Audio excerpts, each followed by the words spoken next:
Welcome to Table Talk. I have some crazy things to talk about today. I think this is going to be, I'm going to have like 4 videos because I've just been thinking, because I've been doing my Bible study, because I'm fun employed. So I got the time, got the energy, and I'm discovering all sorts of crazy things. But this is going to be the first little thing that I have to talk about, because the other stuff is probably going to be longer. But I'm reading through Numbers, right? Numbers 28. I'm going to go into it, okay? So, they're talking about the Festival of Weeks and the Passover. This stuff is crazy. This is just stuff that I'm discovering and finding out now, okay? Passover, right? Passover happens. Let me just read what I wrote just so I don't lose it. So, Passover is in the first month, right? Passover is in the first month. When we look at the Jewish calendar, as well as pretty much every calendar that happens in the beginning of the world happens is the start of spring, right? Spring is new growth. That's why the year starts in spring.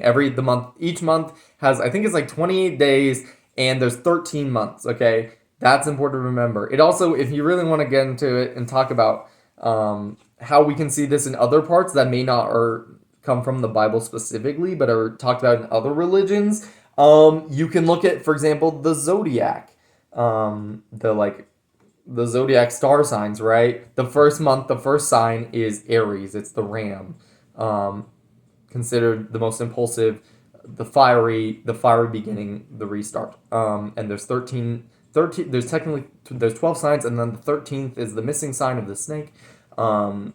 That technically happens between, I want to say it's technically a winter one, but anyways, that's a whole other discussion. We're talking about Passover. We're talking about the beginning. So the first fruits, the Passover is the first month, springtime, essentially March, beginning of March, this is the 15th day, so technically it's the beginning of April, my birthday, which is really cool. I'm just gonna say that my birthday is pretty much when Passover happens, which is freaking cool. And now I'm gonna gloat about it, which is like that's such a nerdy thing to gloat about. Anyways, be like, my birthday's technically Passover. But that's beyond the point. That's crazy. I just realized that now. I'm gonna get so in my head about that. I'm gonna just grow a giant brain. Anyways, we're talking about the Passover. And so the Passover happens, beginning of the first fruits, beginning of spring. And so they have this as kind of a reminder. So let's remember what the Passover is, right? Exodus, they leave. It's kind of the last moment where they go, their old life ends, this pain and this awful stuff that's happening in Egypt ends, and then their new life is started right after the Passover, right? All the Israelites leave Egypt, and so this happens during the Passover, and it kind of is the symbolism with the springtime, right? Because it probably happened at that same time. So God is doing this whole big, complicated transformation of using the time of year, as well as the symbolism. And we also have to remember what happens in spring. Let's think about all the things that happen in spring. Flowers and plants start blooming, so things come back to life after they've been dormant. In addition to that, so it's also a big, it's the birth, right? Whenever we think of spring, all the symbolism is for all the animals, right? All the baby bunnies, all the baby deer, all the baby forest animals. Everything is being born. There's rebirth. It's a new beginning. It's a new start. Things are warming up. You can start planting again. You've dealt with all this bad stuff, and now things can restart and flourish. And in addition, because their year started here, you say, okay, all the stuff that happened last year, let's throw it away. We're going to start a new year.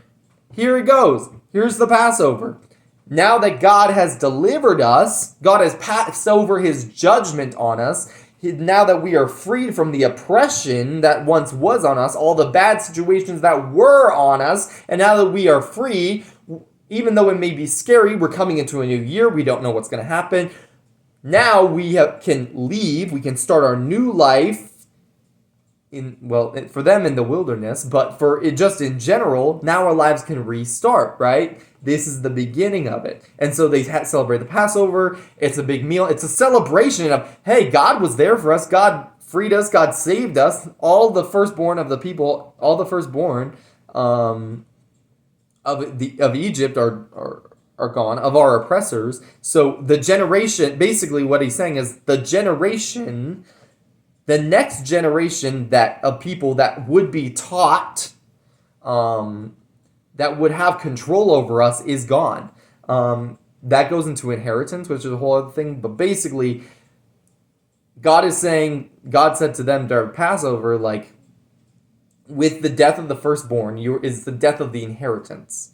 So essentially, what would be inherited, the slavery, the pain, the oppression, the bad choices, the evil that would have been passed on by the Egyptians to the next generations that would continue the oppression, continue the evil behavior, is now dead. You now have a new slate, and now things can change, right? The evil habits, the evil actions of the people are now dead.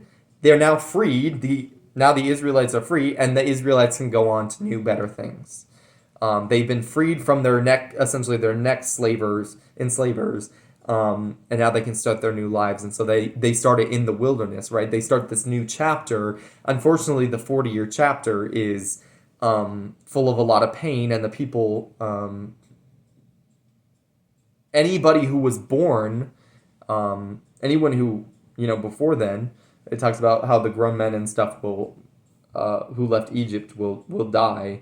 The old generation will die, essentially, which that's a whole other thing with justice, and I won't get into that. But that's important to remember, is like, this is now a new set of people.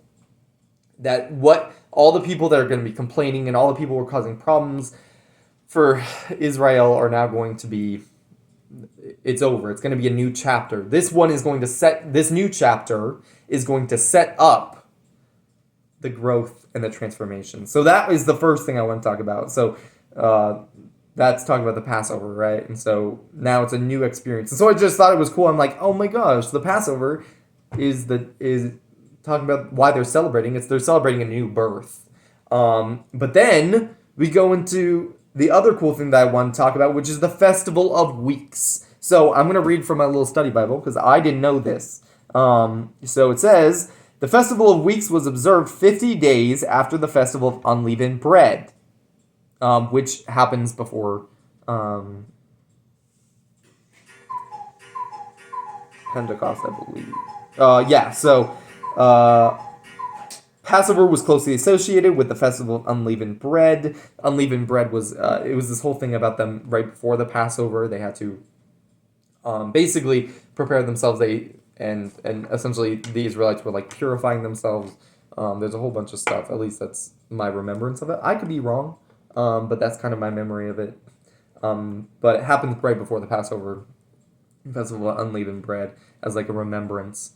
And also as kind of a starter for and preparation for the Passover. And then, Festival of Weeks observed 50 days after the unleavened bread. Thus, the name Pentecost became associated with the festival. The underlying reason for the feast was offering of first fruits from the grain harvest.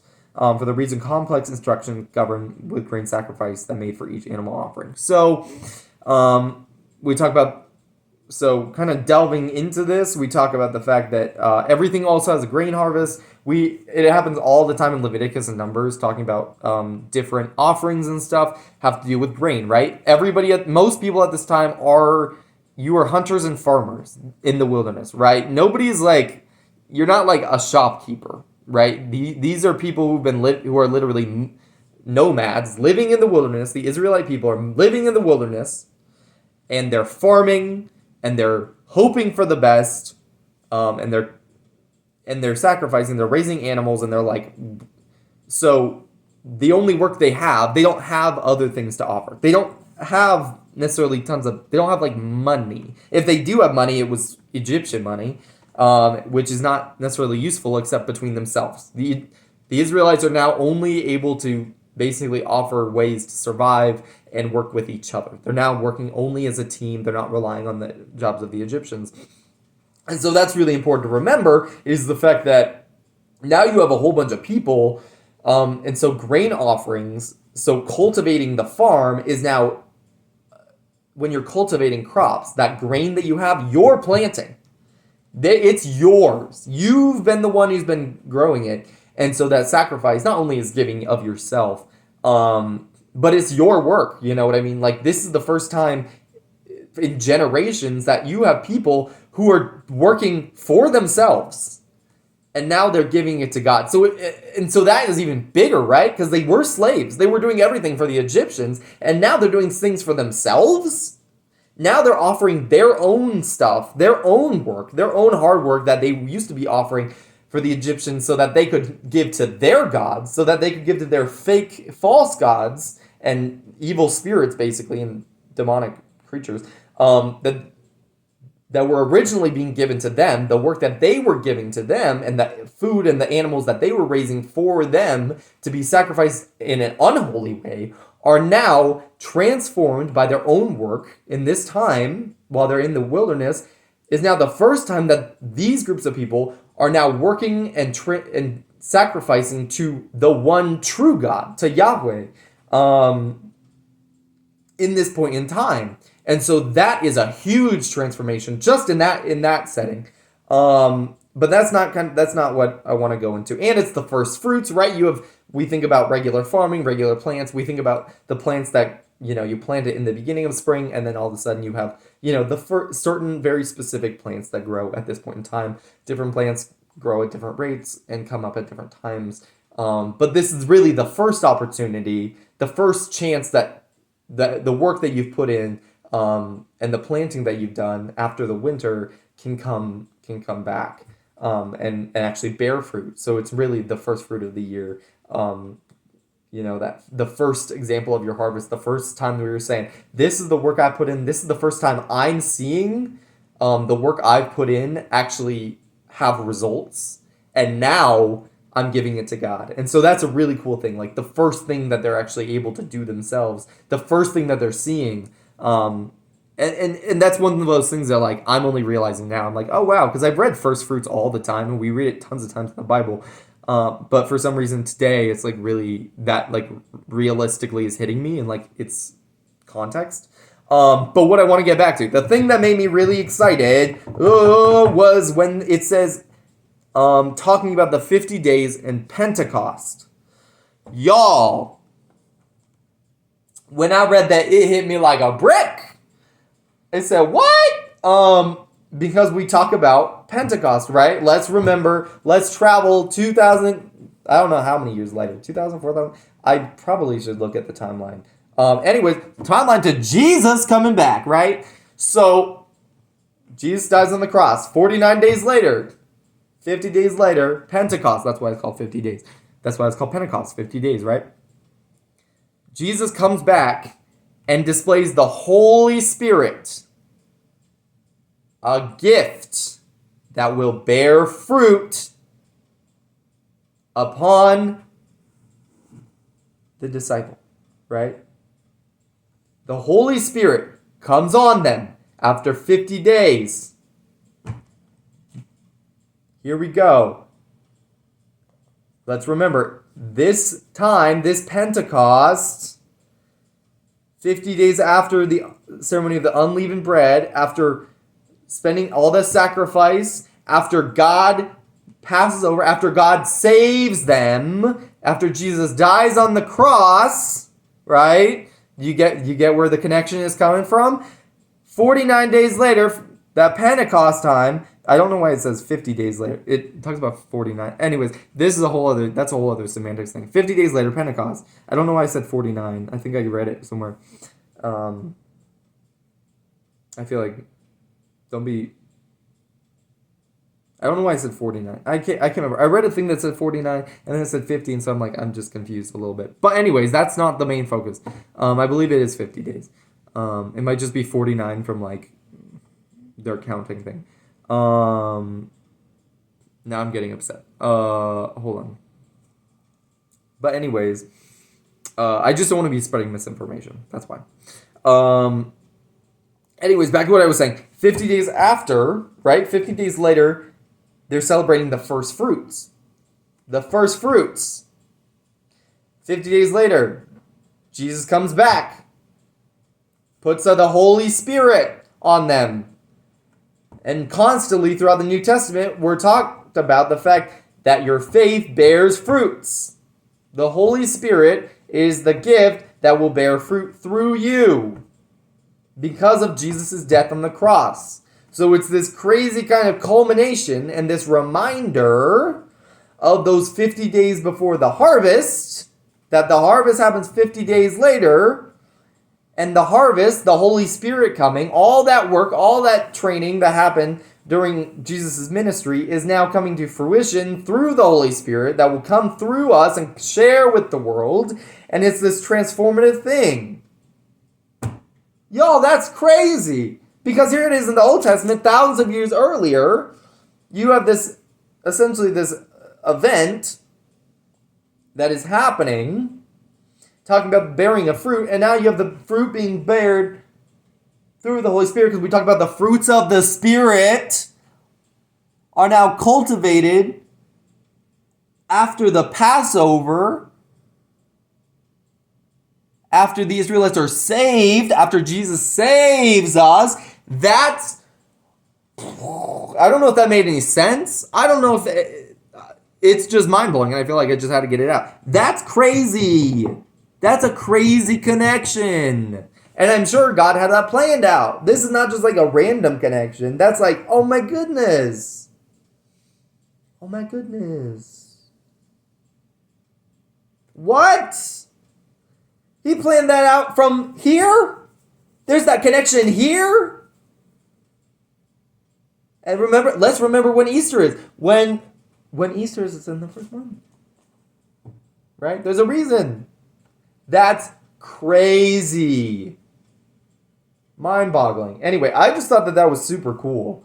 I have other ideas in my head right now. But the fact that like Pentecost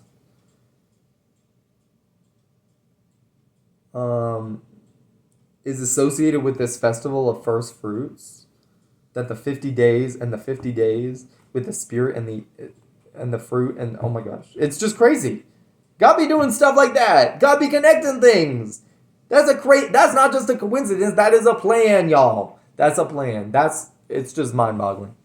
So that was my little rant on that. And now I have other rants that I would like to do, but I feel like I need to take a moment to breathe. But yeah, that's just such an exciting thing to read. I'm like, what? That's crazy.